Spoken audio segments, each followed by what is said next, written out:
फसलों का त्योहार सारा दिन बोरसी के आगे बैठकर हाथ तापते हुए गुजर जाता है। यहाँ तो खिचड़ी के समय धूप में गर्माहट की शुरुआत होनी चाहिए और यहाँ हम सूरज के इंतज़ार में आस लगाए बैठे हुए हैं।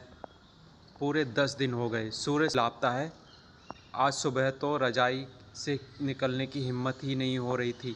बाहर देखने से तो समय का अंदाज़ा बिल्कुल नहीं हो रहा, लेकिन घर में हो रही चहल पहल अब पता चल रही है। रह रहकर कानों में कभी चापाकल के चलने और पानी के गिरने की आवाज़ तो कभी किसी के हाथ लगाने की आवाज़ आ रही थी। जा भाग के देख, केरा के पत्ता आइल की ना। आज ई उगने के उठे नईखे का बोल, जल्दी तैयार हो खस। अब तो उठने में ही भलाई है। नहा धोकर हम एक कमरे में इकट्ठा हुए। दादा और चाचा ने क्या सफ़ेद चकाचक माड़ लगी धोती और कुर्ता पहना हुआ है। खिचड़ी में ऐसन ठाड़ हम पहले कबो ना देख नी। सारा देह कनकना देता। पापा ने कहा शायद आज धोती में उन्हें ठंड कुछ ज़्यादा लग रही है। सामने मचिया पर खादी की सफ़ेद साड़ी पहने हुए दादी बैठी थी। आज दादी ने अपने बाल धोए हैं। झक सफ़ेद सेमल की रुई जैसे हल्के फुल्के बाल। गौर से देखने पर भी एक काला बाल नज़र नहीं आता। बिल्कुल धुली धुली सी लग रही है दादी। उनके सामने केले के कुछ पत्ते कतार में रखे हैं, जिस पर तिल, मिठा चावल आदि के छोटे छोटे ढेर पड़े हुए हैं। हमें बारी बारी से उन सभी चीज़ों को छूने और प्रणाम करने के लिए कहा गया है। जब सबने ऐसा कर लिया तो उन सभी चीज़ों को एक जगह इकट्ठा करके दान दे दिया गया। आज तो अप्पी दीदियाँ बुरी फंसी।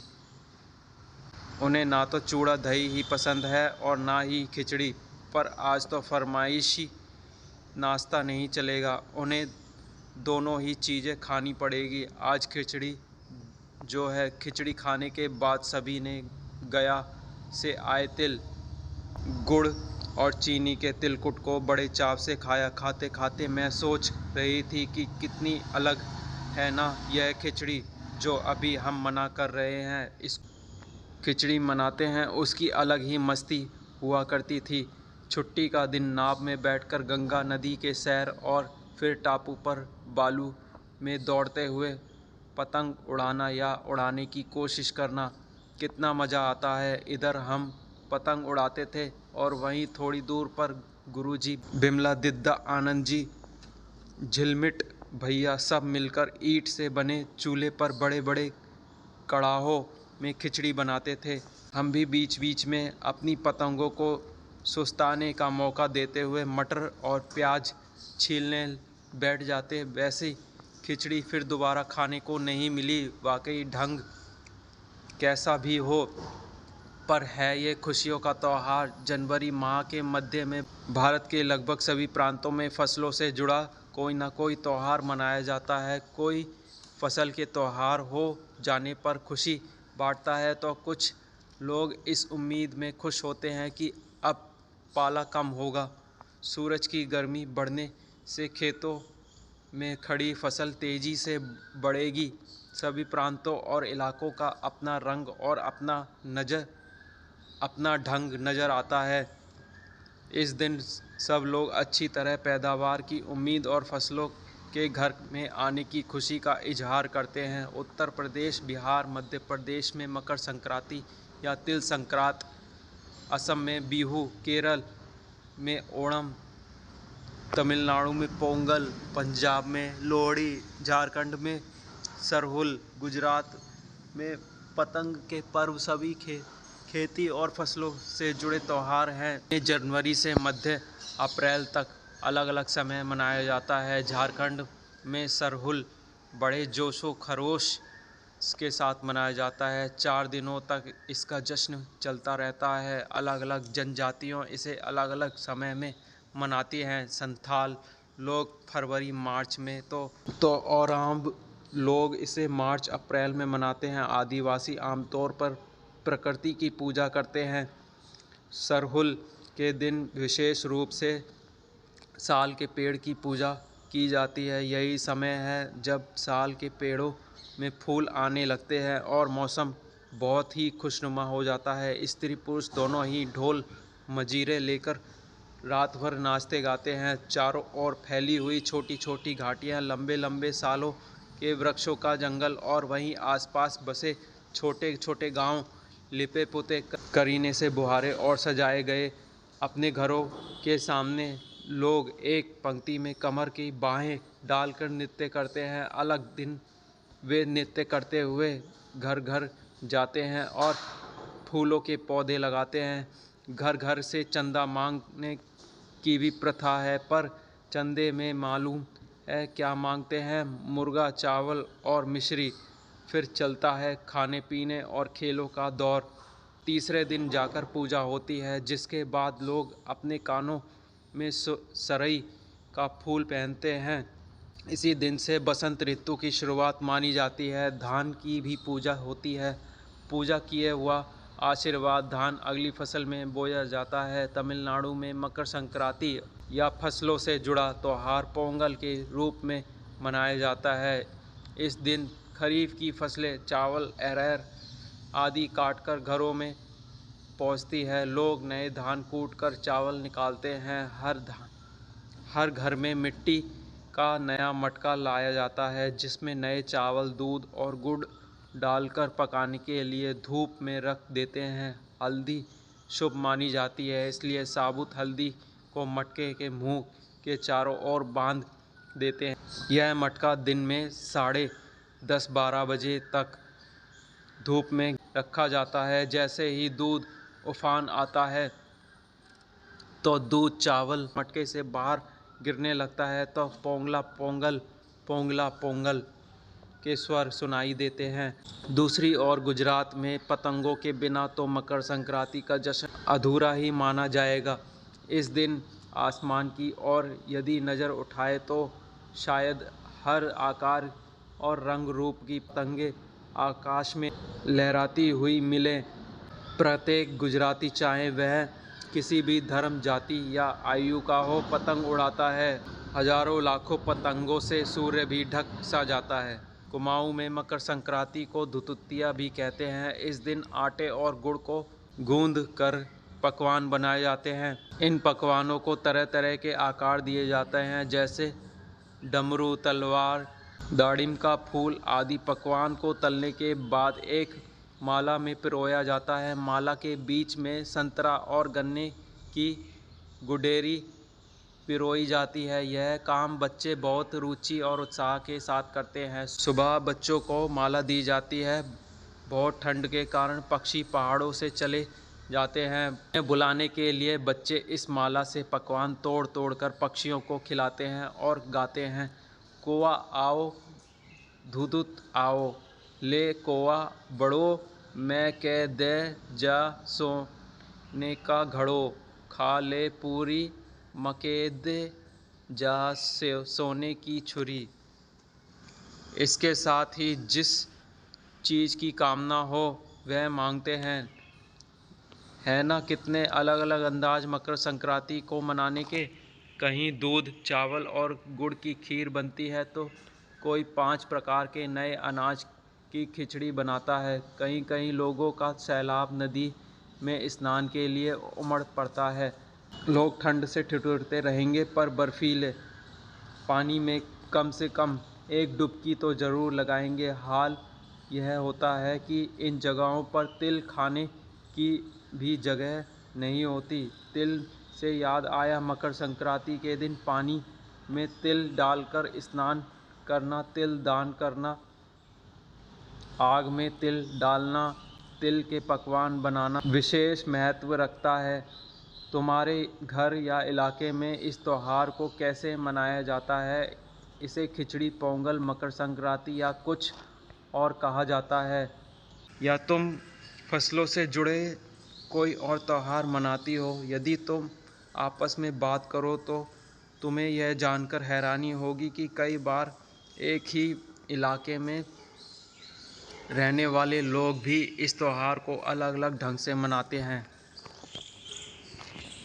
मौसम का अंदाज। खिचड़ी में आइसन जाड़ा हम पहले कबो ना देखी। यहाँ तुम खिचड़ी से क्या मतलब निकाल रही हो? क्या कभी ऐसा हो सकता है कि सूरज बिल्कुल ही ना निकले? अगर ऐसा हो तो अपने साथियों से बातचीत करके लिखो। बाहर देखने से समय का अंदाज़ा क्यों नहीं हो पा रहा था? जिनके पास घड़ी नहीं होती वे समय का अनुमान किस तरह लगाते हैं? तुम्हारी जवान आज ई लोग के उठे के नईखे ना का, जा भाग के देख केरा के पत्ता आइल की ना। इन वाक्यों को अपने घर की भाषा में लिखो। भारत तेरे रंग अनेक विविधता। हमारे देश की पहचान फसलों के त्योहार हमारे देश की विविध रंग रूपों का एक उदाहरण है। नीचे विविधता के कुछ और उदाहरण दिए गए हैं। 5-5 बच्चों का समूह एक एक उदाहरण ले और उस पर जानकारी इकट्ठी करें। हर समूह इस जानकारी को कक्षा में प्रस्तुत करे। भाषा, भोजन, कपड़े, लोक कला, नया वर्ष, लोक संगीत। तुम्हें कौन सा त्योहार सबसे अच्छा लगता है और क्यों? इस दिन तुम्हारी दिनचर्या क्या रहती है? अन्न के बारे में। फसल के त्योहार पर तिल का बहुत महत्व होता है। तिल का किन किन रूपों में इस्तेमाल किया जाता है पता करो। क्या तुम जानती हो कि तिल से तेल बनता है और किन चीज़ों से तेल बनता है और कैसे? हो सके तो तेल की दुकान में जाकर पूछो।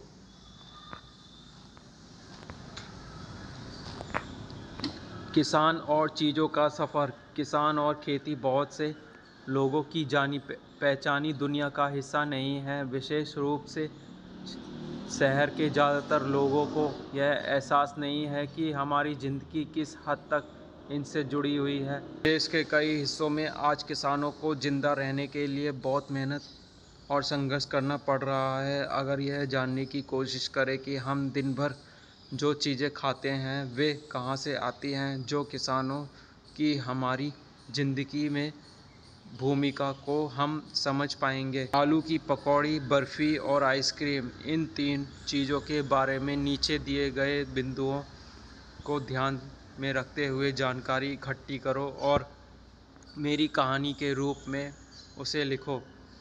किन चीज़ों से बनती है? इन चीज़ों का जन्म कहाँ होता है? हम तक पहुँचने का उनका सफ़र क्या है? किन किन हाथों से होकर हम तक पहुँचती है? इस पूरे सफ़र में किन लोगों की कितनी मेहनत लगती है? इन लोगों में से किसको कितना मुनाफा मिलता है? अगले वर्ष कक्षा 6 में सामाजिक एवं राजनीतिक जीवन के बारे में पढ़ोगी तो ऊपर लिखे सफ़र में शामिल लोगों की दिनचर्या पता करने का मौका भी मिलेगा। खास पकवान। गया शहर तिलकुट के लिए भी प्रसिद्ध है। हमारे देश में छोटी बड़ी ऐसी कई जगह हैं जो अपने खास पकवान के लिए मशहूर है। अपने परिवार के लोगों से पता करके उनके बारे में बताओ। पिछले 2 वर्षों में तुमने काम करने वालों के बारे में जाना। इन शब्दों को क्रिया भी कहते हैं क्योंकि क्रिया का संबंध कोई काम करने से है। नीचे खिचड़ी बनाने की विधि दी गई है। इसमें बीच बीच में कुछ क्रियाएं छूट गई हैं। उचित क्रियाओं का प्रयोग करते हुए इसे पूरा करो। छौंकना, पीसना, पकाना, धोना, परोसना, भूनना। बंगाली खिचड़ी सामग्री: अदरक 20 ग्राम, लहसुन 3 फाके, इलायची के दाने 3 छोटी, दालचीनी 2.5 सेंटीमीटर या 1 टुकड़ा, पानी 4 प्याले, मूंग की दाल आधा प्याला, सरसों का तेल 3 बड़े चम्मच, तेज़पत्ता 2, जीरा आधा छोटा चम्मच, प्याज बारीक कटा हुआ, चावल धुले हुए 1 प्याला, फूल गोभी बड़े बड़े टुकड़ों में कटी हुई 200 ग्राम, आलू छीलकर 4 टुकड़ों में कटे हुए 2, मटर के दाने आधा प्याला, धनिया पिसा हुआ 1 बड़ा चम्मच, लाल मिर्ची पिसी हुई आधी छोटी चम्मच, चीनी 1 छोटा चम्मच, घी 2 बड़े चम्मच, नमक और हल्दी अंदाज से। विधि: इलायची, दालचीनी और लौंग में थोड़ा थोड़ा पानी डालते हुए लो। अदरक और लहसुन को इकट्ठा पीसकर पेस्ट बनाओ। दाल को कढ़ाई में डालो और मध्यम आंच पर सुनहरी भूरी होने तक लो। अब दाल निकाल लो। तेल को कुकर में डालकर गरम करो। तेल गरम होने पर तेज पत्ते और जीरा डालो। जीरा जब चटकने लगे तो प्याज डालकर सुनहरा भूरा होने तक भूनो। अब अदरक लहसुन का पेस्ट डालकर कुछ मिनट धुली हुई दाल, चावल और सब्जी डालो और अच्छी तरह मिलाओ। शेष पानी डालकर एक बार चलाओ। कुकर बंद करो। तेज आंच पर पूर्ण प्रेशर आने दो। अब आंच कम करके 4 मिनट तक भाप निकल जाने पर कुकर खोलो। मसालों का पेस्ट मिलाओ। खिचड़ी पर घी, हींग, जीरा, साबुत लाल मिर्च से कर गर्मा गर्म। छुट्टी के दिन घर में ऐसी खिचड़ी बनाने में बड़ों की मदद करो। खाने से जुड़ी कुछ अन्य क्रियाएं भी सोचो।